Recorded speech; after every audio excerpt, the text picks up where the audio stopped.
my mind. அதாவது மக்களே,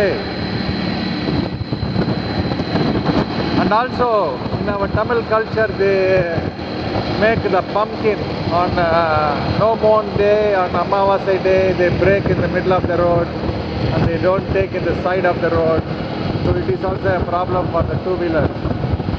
அதாவது மக்களே, நண்பர்களே, இப்போ பார்த்தீங்கன்னா அங்கங்கே இந்த தர்பீஸ் பழத்தை தர்பீஸ் விட்டுட்ருக்காங்க. இப்போ இந்த நடு ஹைவேல பார்த்தேன், யாரோ ஒருத்தவங்க என்ன பண்ணியிருக்காங்க, அந்த தர்பீஸை சாப்பிட்ட தர்பீஸை தூக்கி வெளில போட்டிருக்காங்க. அதாவது பஸ்ஸுலேயோ இல்லை கார்லேயோ போயிட்டுருக்கும்போது சொகுசாக அவங்க தர்பீஸை வாங்கி சாப்பிட்டுட்டு அந்த தர்பீஸை அப்படியே ரோட்டில் போட்டு போயிருக்காங்க.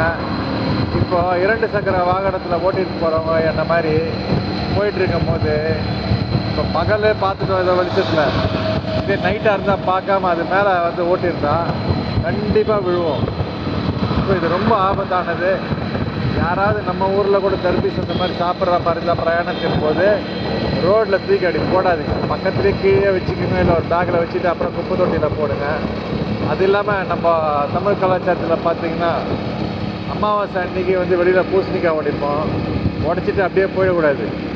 உடைக்கலாம், உடைச்சிட்டு அதை அப்படியே வாரி தூக்கிட்டு போய் ஓரமாக போடலாம். ஏன்னா அந்த குழப்பு அப்படியே இருக்கும். அதனால் பாவம் யாராவது இருசக்கர வாகனத்தில் போகிறவங்க கீழே விழுந்தாங்கன்னா ரொம்ப பாதிப்பாக ஏற்படும். அதனால தான். நன்றி.